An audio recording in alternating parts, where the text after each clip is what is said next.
Bahkan ulama memberikan penjelasan halak itu atau tenggorokan itu terbagi kepada 3. Yang pertama ada yang namanya eksol halki, yang kedua ada yang namanya wasful halki, yang ketiga ada yang namanya adnal halki. Nah, untuk penjelasan lebih detailnya, lebih rincinya, saya serahkan ke guru kita. Emang beliau pandang, masya Allah. Kita selain pandang aja. Jadi tempat keluarnya huruf tenggorokan itu aja terbagi 3, Pak. Bayangin, ada yang namanya aksol halki, ada yang namanya wasful halki, ada yang namanya adnal halki. Artinya hamzah itu tempat hurufnya 1. Terus yang kedua ain ha itu tempat keluar hurufnya 1.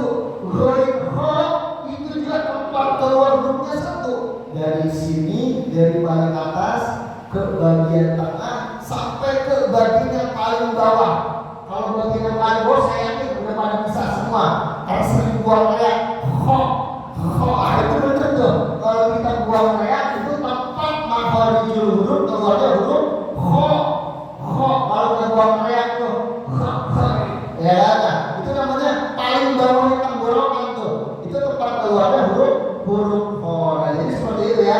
Jadi benar atau tidaknya bacaan kita harus mempunyai guru yang membimbing bacaan surat Al-Fatihah kita. Sebab kalau surat Al-Fatihah kita ini enggak benar, Pak, enggak sesuai dengan tajwidnya, enggak sesuai dengan panjang pendeknya, enggak sesuai dengan makharijul hurufnya, mohon maaf, jangankan ibadah kita diterima, sah aja enggak di hadapan Allah Subhanahu wa Ta'ala. Nah, makanya mumpung nih masih ada guru kita Ustaz Ayub, dan beliau juga waktu kosongnya saya juga yakin masih ada. Kalau seandainya kita sungguh-sungguh minta bimbingan beliau, minta arahan beliau, buat supaya apa? Diperbaiki tuh baca surat Al-Fatihah ini. Tujuannya apa? Agar supaya ibadah kita berkualitas di hadapan Allah Subhanahu wa Ta'ala. Jadi jangan sampai ibadah kita di hadapan Allah Subhanahu wa Ta'ala asal-asalan. Jangan sampai ibadah kita di hadapan Allah Subhanahu wa Ta'ala apa adanya. Jangan kita mau menghadap Allah Subhanahu wa Ta'ala menghadap mertua aja nih, kalau asal-asalan enggak apa adanya, waduh, bisa dipecat kita jadi mantu. Bener gak? Datang ke rumah mertua asal-asalan. Contoh, datang ke rumah mertua belum mandi, pakaian kotor, celana dekil, muka kucel, ya kan? Udah gitu datang ke rumah mertua asal-asalan, nggak bawa tentengan lagi. Disuruh pakainya numpang makan aja sama mertua. Kira-kira mertua kita kesel enggak? Ya mungkin kalau sekali 2 kali masih dimaklumin. Tapi kalau sering begitu, nauzubillah, bisa dipecat kita jadi mantu. Bener enggak? Nah, begitu pun Allah Subhanahu wa Ta'ala kita ibadah nih. Sekali, 2 kali, 3 kali salah wajar. Allah juga melihat, oh iya, bulan mah ibadahnya masih belajar. Sama siapa? Nah, Ustaz Ayub, makanya salah juga dimaklumin. Bener enggak? Tapi kalau dia ibadah, hari ini salah, besok salah lagi, terus-terusan salah, Allah juga kesal. Nah, ini orang gak ada usahanya, gak ada niat baik untuk memperbaiki kualitas bacaannya. Kata Allah Subhanahu wa Ta'ala, udah, gak usah diterima dah ibadah orang tersebut. Kenapa? Orang tiada niat baik daripada diri dia sendiri untuk memperbaiki ibadahnya kepada Allah Subhanahu wa Ta'ala. Nah, makanya kalau kita ibadah terus masih dalam proses belajar dan ada guru di situ, maka ibadah kita masih dimaklum oleh Allah Subhanahu wa Ta'ala. Artinya kalau tadinya salah nih, tapi kita di situ masih ada bimbingan guru, masih mau belajar, Allah Subhanahu wa Ta'ala juga dimaklum. Malaikat, ya udah ini mah dibenerin aja. Kenapa? Dia malah masih dalam proses belajar, enggak bisa ngajak, dia di dalam kebodohan. Sebab kalau kita mau bicara ilmu, Pak, di zaman sekarang nih, di akhir zaman, ya Masya Allah, kalau kita mau belajar, kita mau ngaji, asal mau aja, bener apa enggak? Kita mau nyari ustaz yang muda ada, kita mau nyari ustaz yang tua juga ada, kita mau nyari ustaz yang lulusan dalam negeri ada, yang lulusan dari luar negeri juga ada. Cuman masalahnya kita mau apa enggak, bener enggak?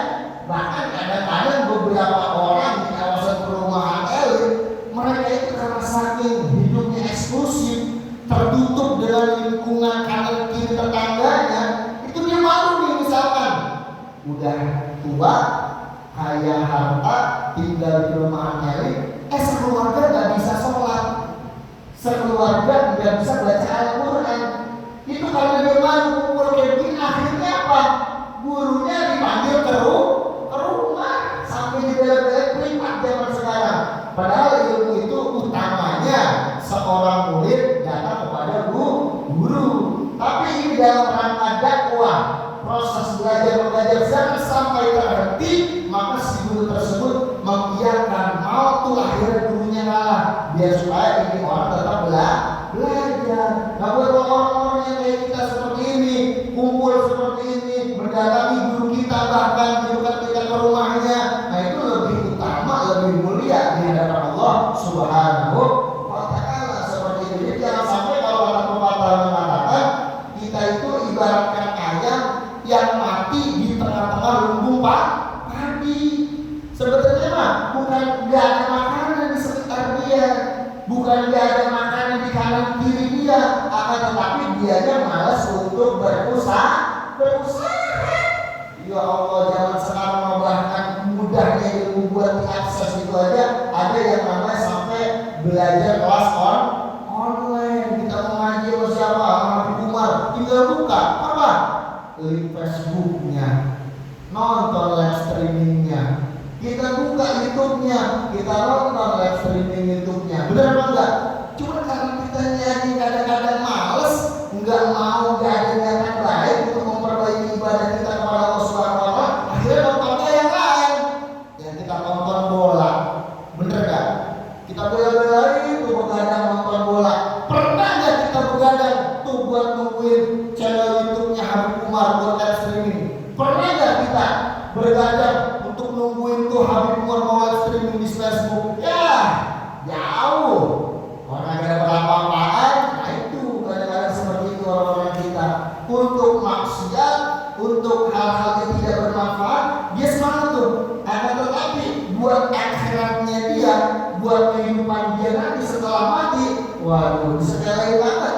Lalu kata Nabi, ad-dunya mazra'atul akhirah. Dunia ini tempat kita menanam buat panen nanti di hari kiamat. Pertanyaannya, kalau di dunia kita kagak nanam, nanti di hari kiamat apa yang mau kita panen? Kan begitu pertanyaannya. Di dunia kita nggak mau sholat, di dunia kita nggak mau puasa, di dunia kita nggak mau ngaji. Ntar di akhirat dapat ngarepin syafaat Nabi. Aduh, ini jauh ini harapan ini. Di dunia ini malas nanam, malas ibadah, malas taat sama Allah Subhanahu wa Ta'ala, mati kayak masuk ke dalam surga. Wah, ini kalau kata Al-Imam Al-Ghazali, orang tersebut fasidul akli, akalnya udah rusak, otaknya udah hancur. Sebab